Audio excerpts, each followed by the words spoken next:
Welcome to the Twice Over Movies podcast. If you're new here, check out our website at thetwiceover.com to get a better understanding of how we do our movie reviews. Our goal is to provide insight on elements of a movie which you consider more or less important, so that our scores are never misleading. Remember to follow us at the Twice Over on Instagram, Twitter, and Facebook, and support us on Patreon.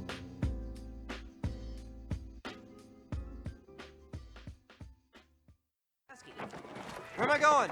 The infirmary at Fort Lebanon. We'll be right behind you. You got it? Yep. Warm up the motor. I'll be right back. Hold it right there. You're not leaving this island. Our daughter has been abducted by one of these beige lunatics. Well, it's very clear. The two of them conspired in this together. Don't worry, Mr. Bishop. She'll be safe. Sam's got excellent wilderness skills. Why can't you control your scouts? Well, I'm trying. Welcome to the Twice Over. That was a clip from Moonrise Kingdom. Please excuse the sound quality in the first few minutes of this episode. We were having some microphone issues. Hey everyone, this is Faraz here. And this is Faaraan. Today we're going to be discussing Moonrise Kingdom, a Wes Anderson film from 2012. So let's get right to it. We're going to start with our scores. This is all spoiler free. I'm going to start with my writing score, Faaraan, if that's okay. Sure. I gave this movie an 85 in writing. I thought it was a well-written movie. The writing carries a lot of the movie, and it has good dialogue and good jokes. Yeah, I kind of went with 100, man. Oh my God, 100. Okay. I love the writing of this movie. I just want to remind you that a 70 is average and 100 kind of means like world-class writing. Yeah, to me, this is one of my favorite movies. Well, if not absolutely favorite movie in terms of the writing. It's just, I think it's awesome. It's incredible. All right, man. We'll get into the details of that after the spoiler alert. All right, for acting, I give this an 85, equivalent to the writing. I thought it was very well done, and there was good acting across the board from the kids to the adults. What about you? Yeah, I'd give it an 80. You know, the kids were kind of the weak point, actually, for me. Everyone else, I mean, you know what you're getting out of Bill Murray and Frances McDormand. So it was pretty good, but I give it an 80. Yeah, I guess we're kind of in agreement there, but I mean, I'm judging the kids relative to other kid acting. I'm not like judging it to like Edward Norton. I am too. Okay, Yeah. We'll get into more details. And photography, cinematography, I gave this a 75. What about you? This is 100 for me, man. Oh my goodness, dude. Okay. Call me You like extreme. this movie. I don't know. I mean, you I picked love it. this movie. I love this movie. There's just so much that this guy does that is nobody else was doing at the time, and still even now. Yeah, I think it's really worthy of that score. Okay, yeah. I mean, I agree. It's very unique, and it's very much like Wes Anderson style. But okay, we'll get into it. Direction and the plot, I gave this an 85. Thought it was pretty good. Nothing too special, but it carried the movie. Yeah, I well. went with an 80. Same deal. Yeah, and themes and motifs, I gave it a 75. Nothing too unique here, but you know, good coming of age story. Yeah. And similar themes. I agree with you, man. 75 that's pretty much exactly what I have. All right, cool. Sounds good. So honestly, we're actually pretty close here for most of them, except for the writing and the cinematography, where you loved it. Yeah. Straight up. Well, that's what I think this movie shines in.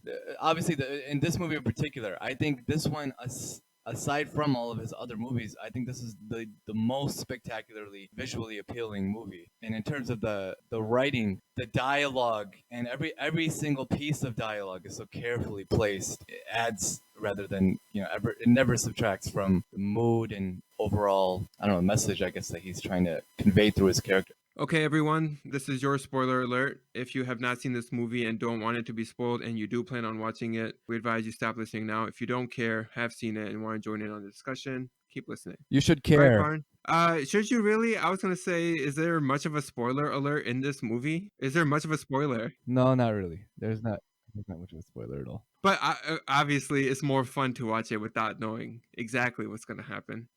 Yeah. All right, so Faaraan, okay, so this was one of the first movies we're doing for this podcast. You chose this movie as a movie to show the audience what your style / what you wanted to talk about. So why did you choose this movie? That's a good question. I didn't realize that this would be setting the stage for like my whole future.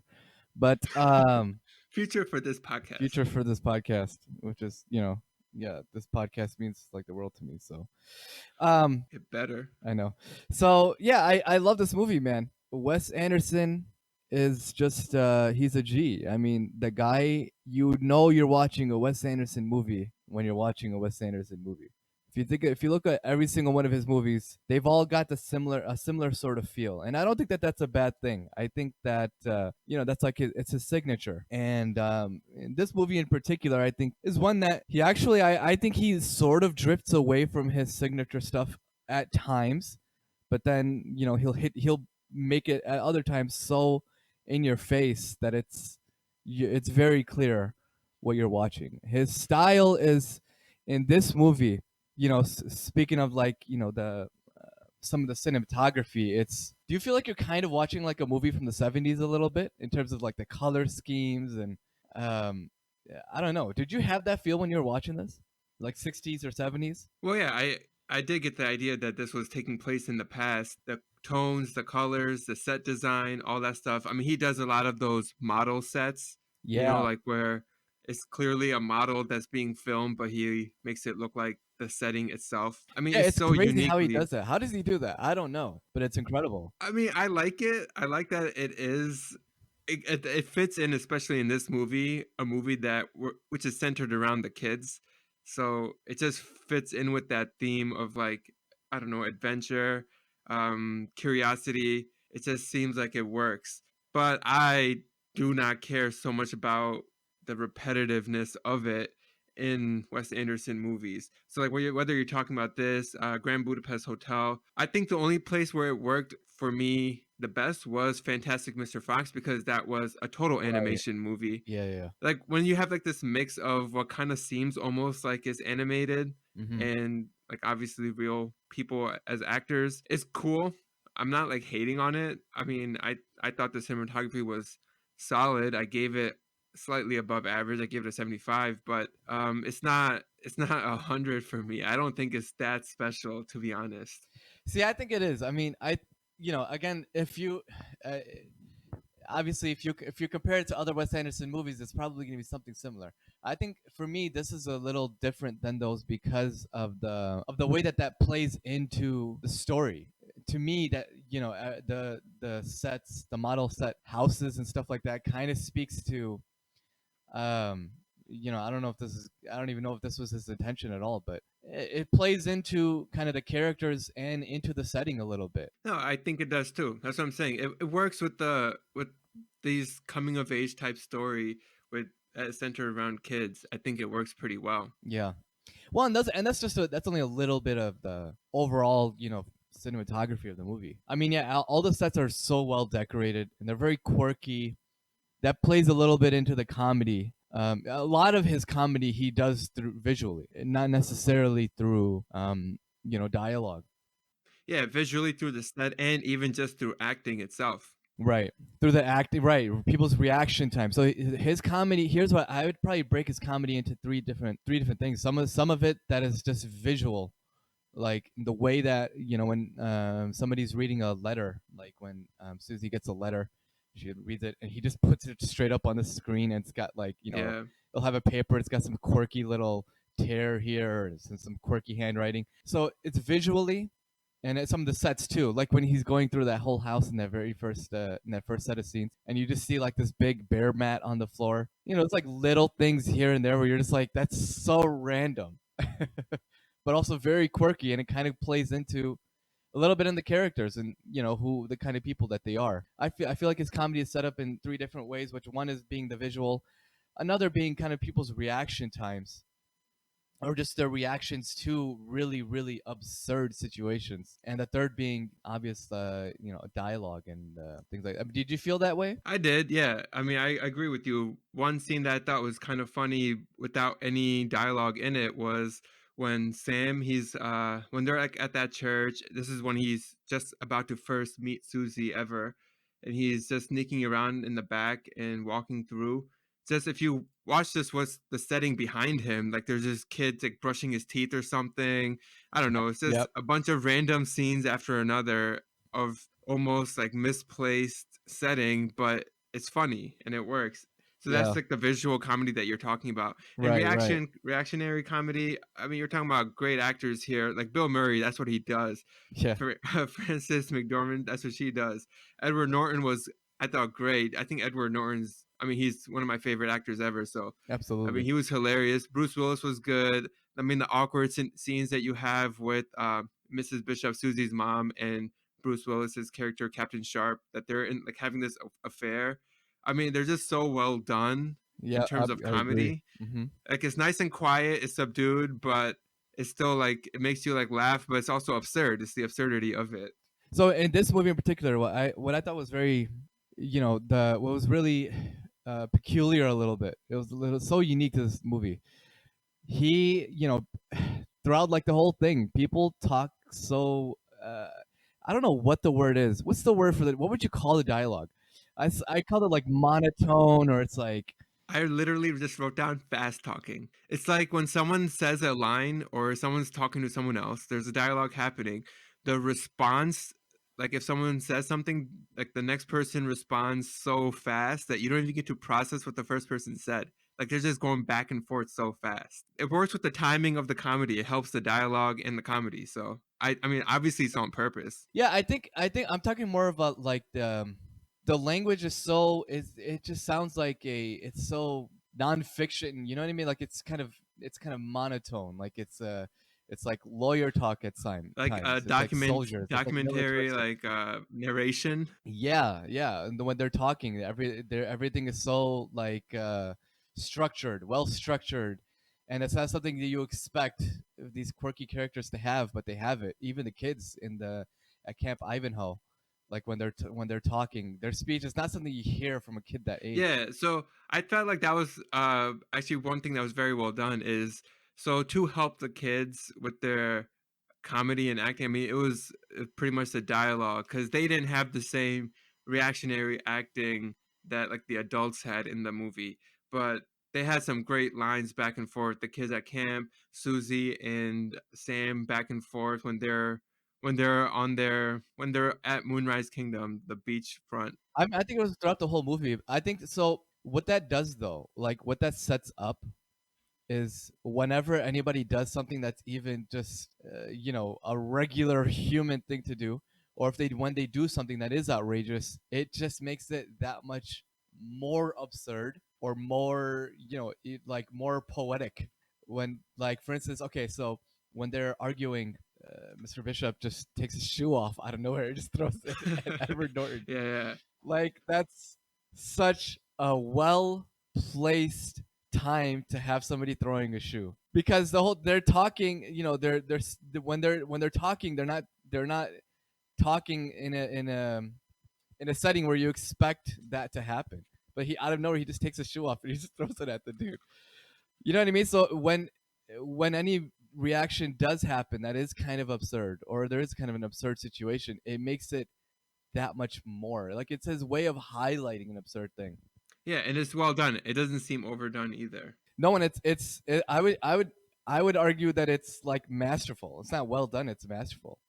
You know that first set of scenes where when Edward Norton is going through Camp Ivanhoe, Yeah. and he goes to that kid and he's like, "All right, what's the status on the treehouse?" And then he It's like shows it, super and high it's up. like super high. Like wait, like that's not realistic for something to be that high. And then the kids, and he's like, okay, he's like, you need to make that, you need to change the height. He's like, well, how high should I make it, sir? And he's like, lower. Yeah. It's some good stuff in there, It's that's for just sure. Most of this is getting to your score of writing of 100. I can see you enjoyed it a lot. But I'm still confused on why you thought what about the model sets in the homes is so like other than it being unique to Wes Anderson, what about it is so impressive? it's not to be honest with you, that's not my necessarily what gave me the most what made me give this movie 100. I mean, it is really good. He has, this this movie kind of reminds me a little bit of a movie like Birdman, in which there's a lot of choreography that has to happen from a bunch of different characters in a bunch of different sets all at the same time, Mm-hmm. and but it's not filmed separately, like it's all happening at the same time, or at least it's made to feel that way.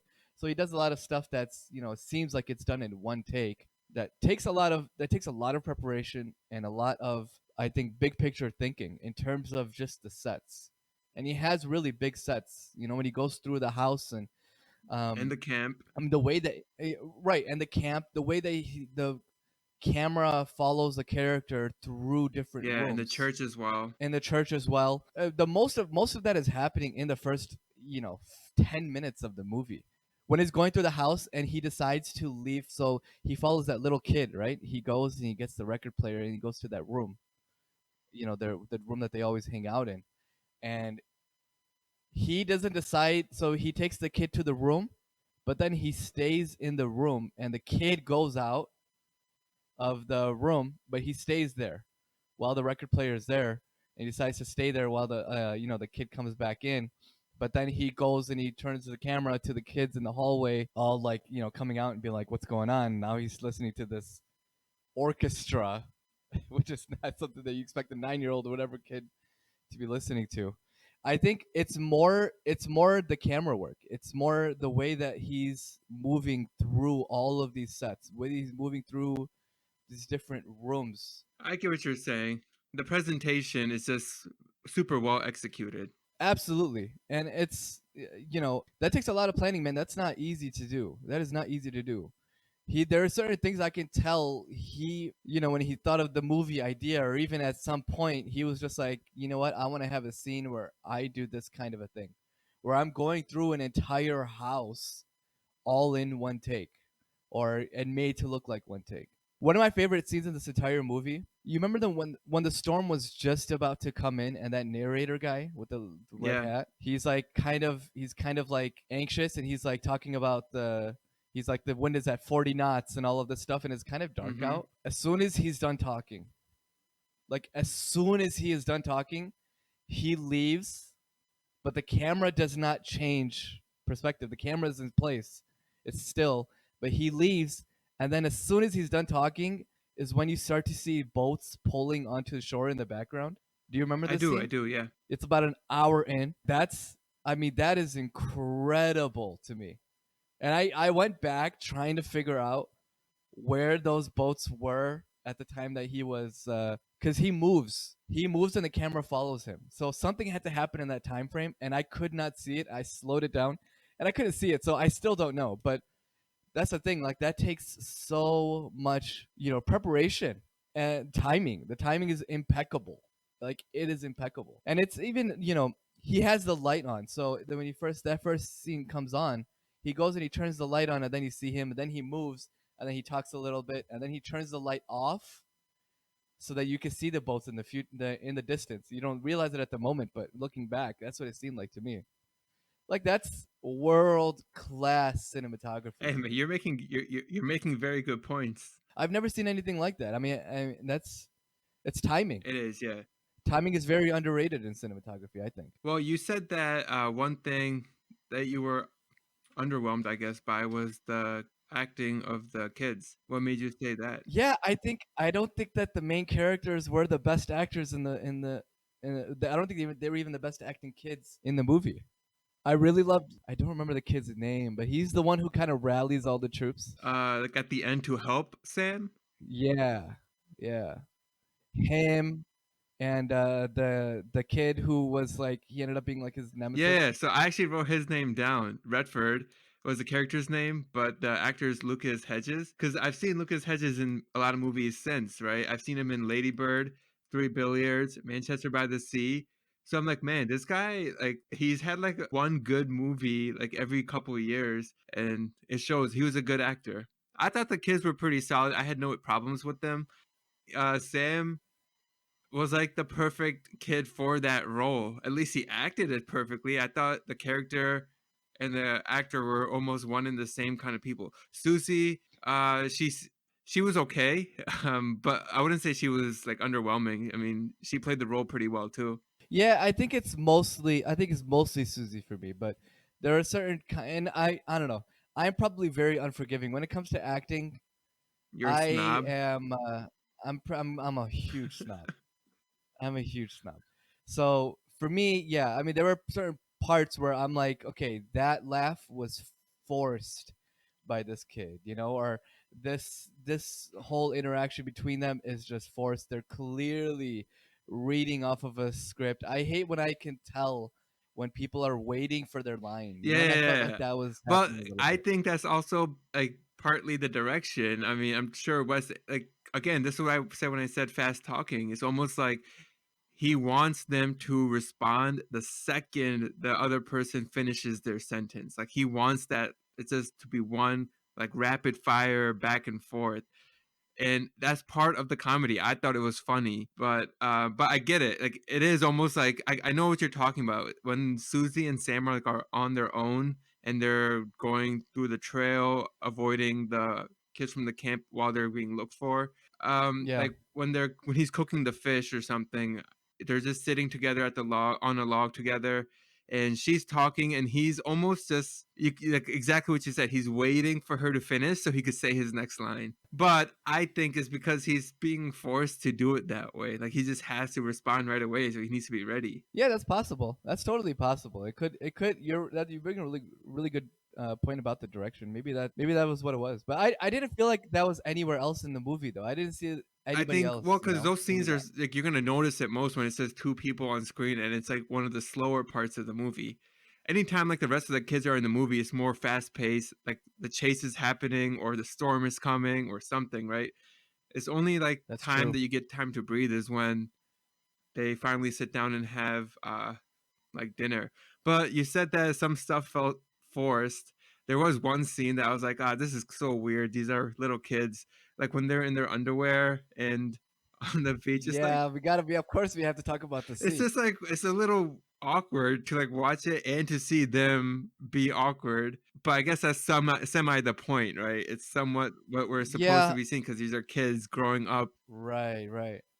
See, the first time I saw that scene, I was with my brother-in-law and relatively, new brother-in-law. It was just me and him in the theater, and we just kind of looked at each other like, "Oh, are we watching child porn right now? Like, what is happening?" It is a little Because weird, it's man. so awkward, right? It's so uncomfortable. But here's the thing: when I watch it, and I've watched this movie a dozen times at least. This time when I was watching it, I think understood it. Even it's ridiculously uncomfortable, right? Like the kid, she literally says, "Are you hard?"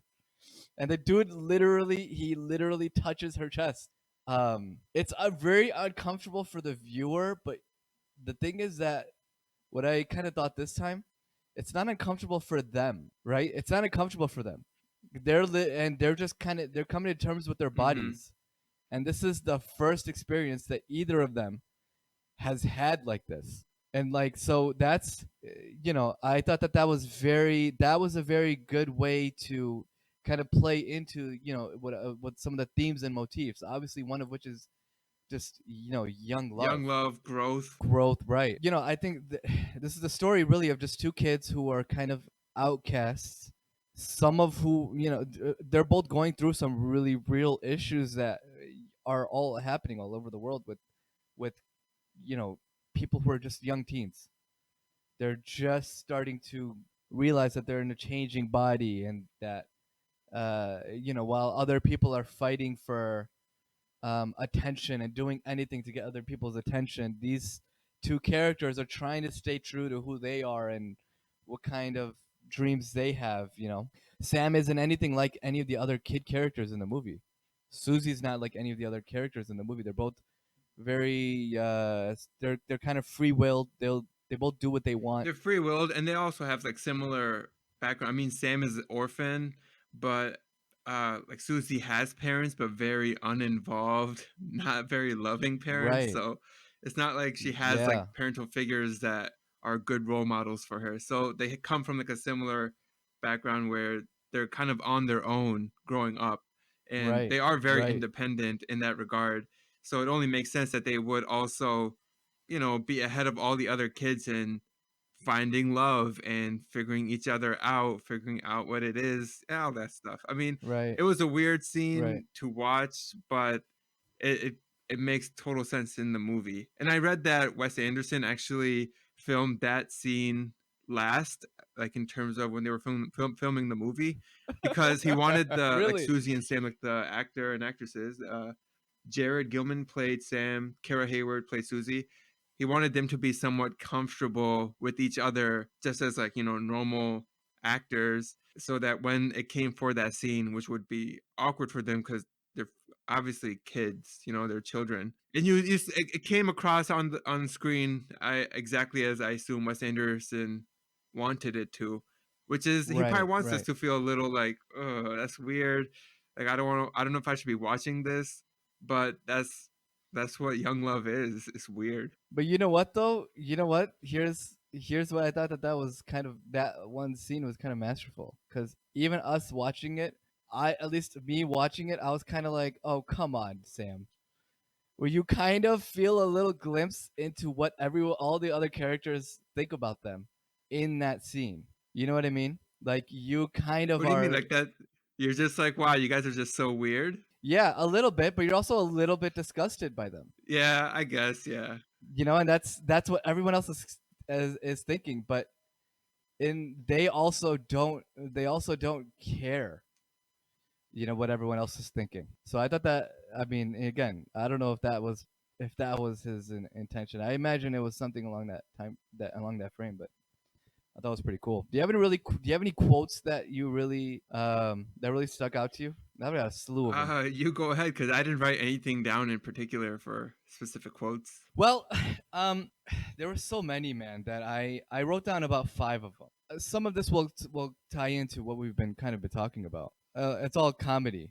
When Edward Norton's talking about the end of that first day, how he has his journal. He says morale in the camp is extremely low, mostly because Sam is the least popular scout in the troop by a significant Yeah. margin. That last like part. And it's such a yeah, by a significant margin. He kind of pauses. And he says by a significant margin, and he's talking about this at a time when the kid is missing. Like nobody knows where he is, and he's still kind of like Wes Anderson is still putting down this character that we haven't even really properly met yet. And it's comedy. Like it's nothing. It's not anything other than comedy. That line. And so already we're kind of set up to be prepared with a ridiculous character. I feel like. I love how in the beginning he's with Edward Norton's character. He says, like, is this your full-time job? He's like, no, I'm a math teacher. And then later he's like, no, Yeah. this is my full-time job. I'm a math teacher on the side. Yeah. That is awesome, dude. That was such a great line too. What? Let's talk about Bruce Willis. Was that surprising for you to see him the first time you saw this movie? Were you like, what is Bruce Willis doing in this movie? I mean, I saw this movie like when it first came out. So back in 2012. Right. I don't remember like being particular. Like I didn't think like, oh my God, it's Bruce Willis. Why is he in this movie? Wes Anderson. I think the first movie that I really enjoyed of his, I watched Rushmore like after I found out who Wes Anderson was. I think the first movie I really enjoyed of Wes Anderson was Fantastic Mr. Fox. And I remember after I watched it, I looked up who was in that movie, like who were the voice actors, and I saw that it was just loaded. So I guess I wasn't surprised. Yeah, see, like Fantastic Mr. Fox has Meryl Streep, Bill Murray, George Clooney. I mean, it's just loaded. William Dafoe, Owen Wilson. But a couple of those people are Yeah, regulars. like Bill right? Murray's You a regular. You expect them to see them, one, in a comedy movie, two, in a Wes Anderson movie, especially when those two are merged. Yeah, so my point is like when I saw Moonrise Kingdom, saw Bruce Willis, saw Edward Norton, saw Bill Murray again, like I wasn't like surprised to see him. And I thought Bruce Willis's character was actually pretty good. It was amazing. He did it so well. I mean, I can't think of another movie, and I don't know his career so like perfectly well, but I've just never seen him in a movie like this one. You always see him in like this pseudo action character. Yeah, I you mean know he's what known mean? for like Die Or Hard, in- right? Right, exactly. So when I saw him in this movie, he did his character so phenomenally well. So one of these lines where, when they're going on the search party, and it's him and Mr. Bishop in the car, and there's an affair between Mrs. Bishop Captain and Sharp. Captain Sharp, and they're just sitting in the car, and Mr. Bishop says he suspects that there's something going on between them two because of the way that he called his wife Laura. He didn't say Mrs. Bishop. He said Laura. He's like, "How's Laura Yeah. doing?" Mr. Bishop's like, Laura, who are you? What are you talking about? And there's like a really awkward silence. And do you remember what happens next? I don't. They're like this awkward. There's like maybe 10 seconds of awkward silence, and then he's like, "Oh look, there's a porcupine." He like, oh my god, he executed that so perfectly. Yeah, you can just man. It imagine was him thinking in the hilarious. car for those 10 seconds, like, what should I say? What can I say here? What do I do? And he sees a porcupine. He's like, oh. Yeah. He's like, oh, there's a porcupine. That was a good one. Yeah, let's. The next line kind of points to another one of the things that I don't think we've really touched on. Wes Anderson in this movie, the characters are everybody, whether they're kids or they're adults. They are half the time a kid. They're half the times they're adults. Yeah. Some of their, a lot of their dialogue is very sophisticated and is very eloquent. Eloquent was the word I was trying to say. But then some of the reactions are very, they're very childish. But then, sometimes it's the opposite as well. So one time that comes to my mind is when they come to kind of raid, not raid, but they're looking for Sam and Susie, and they find him in the woods, and there's the dog, and afterwards they, when she kind of stabs this dude with the scissors, which is, that was freaking hilarious. And they find the dog, and the dog's had the arrow, and the dog's like dead. And the way that he found a way to make that a comedic moment is when Sam goes to the dog, and he's like, "Those sons of bitches, they got him right through the neck." And Susie's like, "Was he a good dog?" And he's like, "Who's to say? But he didn't deserve to die." Yeah. That's such I think that's very representative of what the whole movie's tries to do, is that these kids are such adults at some points. The dude's wearing an eye patch, and they call him Lazy Eye. That one, the guy there's a kid who blows the horn, and then he spits out like right after it. Yeah, there's just that was so. I think that was also masterfully done. I agree. No, I wrote a couple notes around that too, how the adults, namely Captain Sharp and Scoutmaster Ward, especially Scoutmaster Ward, like he's almost like a kid because he's disorganized. He relies on the kids to be organized, if anything, and he has no control of the kids. So if anything, we find out like the kids are controlling the camp. First, Sam has like total control, and he can just leave whenever he wants and not be like found. Second, it's the kids that find Sam. It's not the Scoutmaster Ward. And when everyone at the very end decides to save Sam and help him get Susie, they just go out and do it on their own. Like there's no need for their Scoutmaster at all. So he was pretty much a kid. Right. And then with Captain Sharp, he just seems like unaware of like he doesn't seem to have much of a life. He lives on a houseboat. He's having an affair with Mrs. Bishop, and he like almost has no idea how to deal with kids. So like he takes in Sam initially because Sam's foster parents don't want him in the house anymore because he's a troublemaker, and Captain Sharp is almost like doesn't know how to take care of him. I think he feeds him like hot dogs or something for dinner. He gives him like hot dogs, and he gives him a glass of beer. He gives him like a couple of shots of alcohol. Like he has no idea that that's wrong, and that's a cop. That's a cop. Like exactly, doing that. He seems aloof to like his. Aloof is the right aloof word. To like man, his responsibility. He has no idea what he's supposed to be doing or how he's supposed to go about it. And then we see him like sneaking around Susie's house because he's having the affair with Mrs. Bishop. And then I just found it funny how at the very end, he's helping Sam sneak in and out of the house at this point. Yeah, because he already knows the ins and outs. He knows how to do it. Yeah, what are your thoughts about the pace of the movie? It really is. He goes through different paces in the movie. The last, I feel like the parts where most of the stuff is happening, I feel like that happens in the last half hour. Yeah, I think so I did note down that I did not think there was much character development outside of Sam and Susie, which is fine. They are like the protagonists, like they're who we're following. Interesting you say that. Yeah. Well, I guess you could say that only about Captain Sharp because he actually has an ending. versus like no other adult really has any kind of ending. I think that he does some character. He's very coy. He's clever. I don't know if coy is the right word. I don't even really know what that means. He's clever in the way that he develops his characters. He develops his characters a lot in that first sets of scenes where he's going through the Yeah. house, and you see, Mrs. Bishop and Mr. Bishop are never in the same room Yep. together. And then towards the end, you see that they don't even sleep in the same bed. They don't even sleep in the same bed, and they're always doing separate things. They're always doing their own, and when they talk to each other, they talk like lawyers. Yeah. And when they're in that bed, by the way, when they're in that bed, and this is that scene is kind of their version of like mushy talk. Like that's them showing love for What, each other. asking about each other's work? Did you get this Yeah. appeal? Yeah. Did you get this motion approved? It was approved. Good. Did you get this motion approved? It was approved. Good. Like that's them showing love for each other. So that's developing their characters, I think. But that happens towards the end. It's not like, or that happens in the last half hour or so. It's not. It does, but I think also, I mean, it's watching them and what they do when we're seeing all these different all the different rooms in that first set of scenes. I think that develops their characters quite a bit.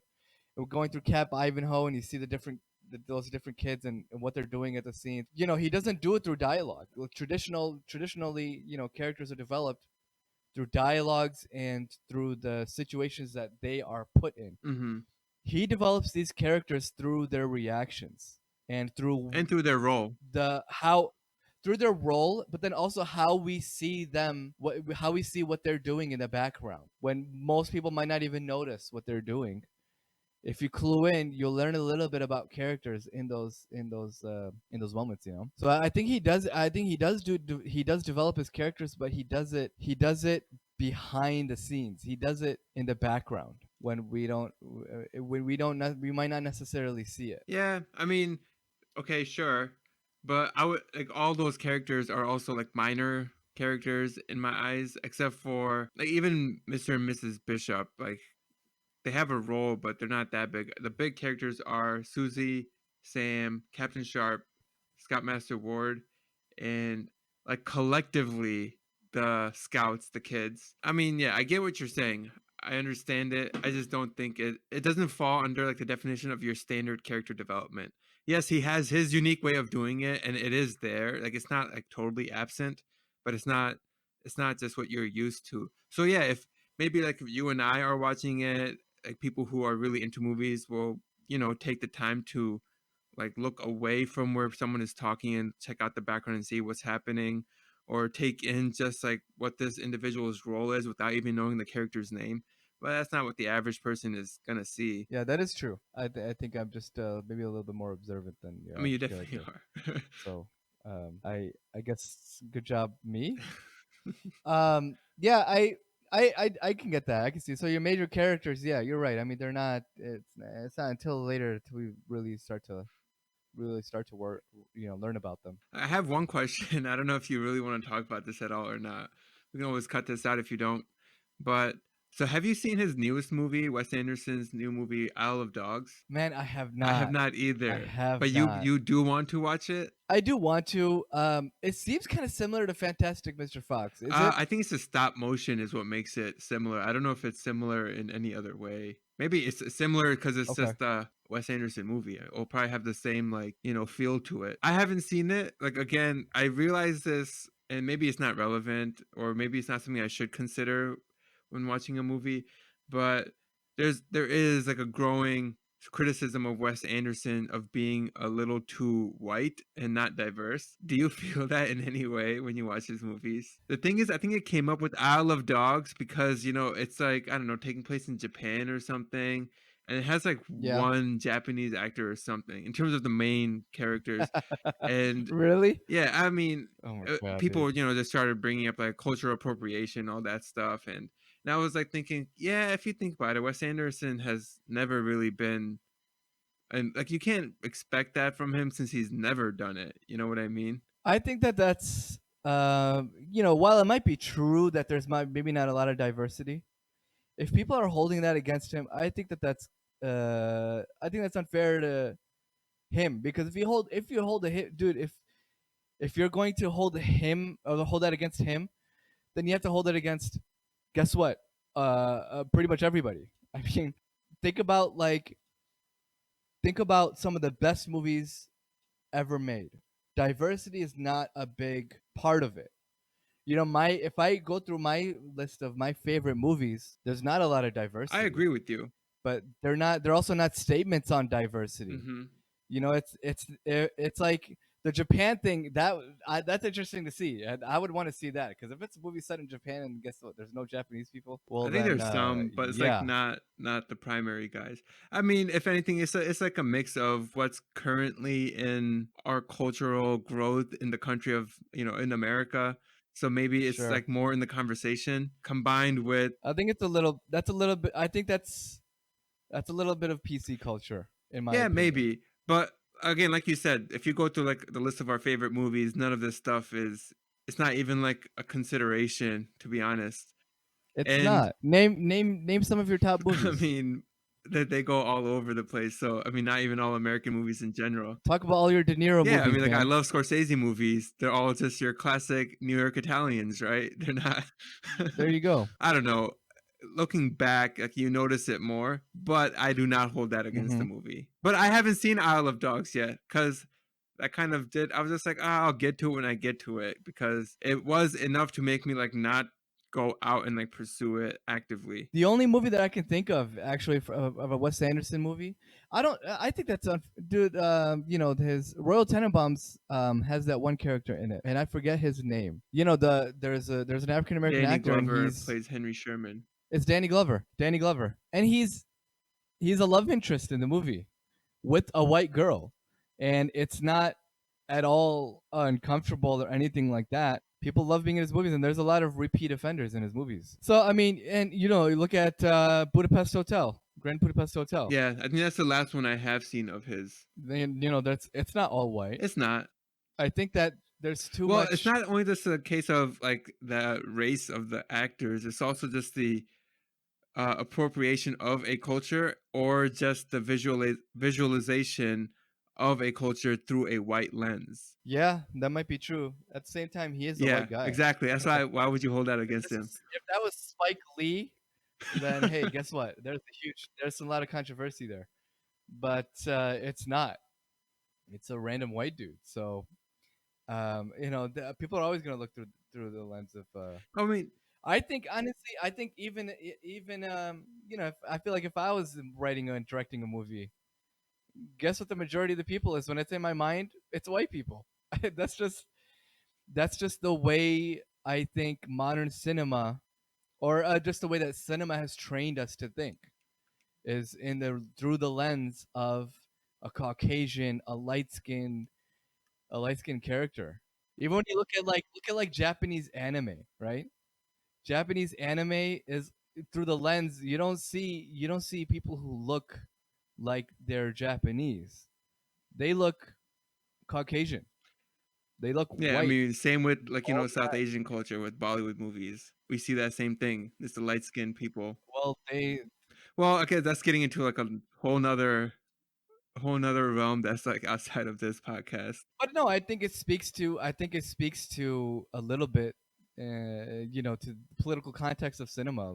Yeah, if anything is changing now, only because the people making the movies are finally people of color. So, and that's the only way you're gonna Right. get that diversity. I don't think it's fair to expect, a white dude who's grown up in a white neighborhood around white people, and somehow he's just gonna know how to make a movie that relates to, Mexican Americans or something. Like, he's not. Right. You gotta have to have someone who's Mexican Unless American. it's Louis C.K. writing Pootie Ting. Yeah.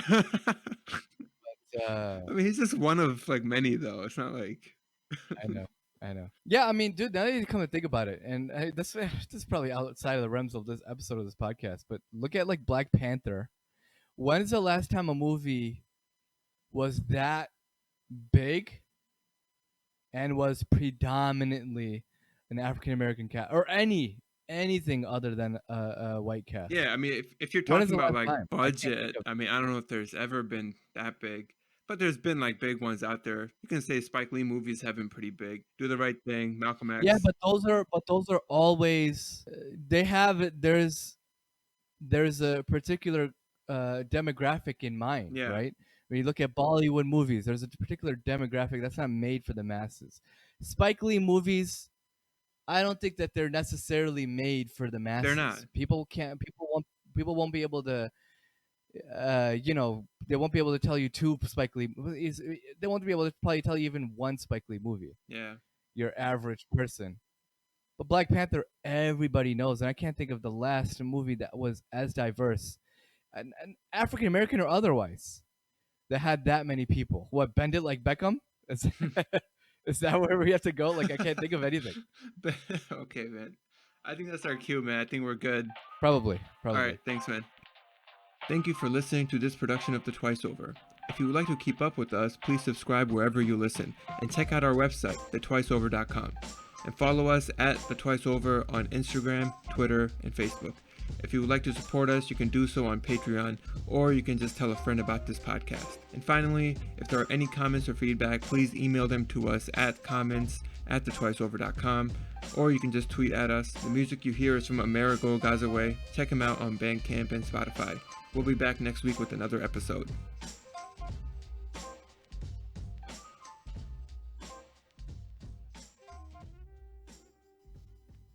Yeah, I'm making out with my wife, bro.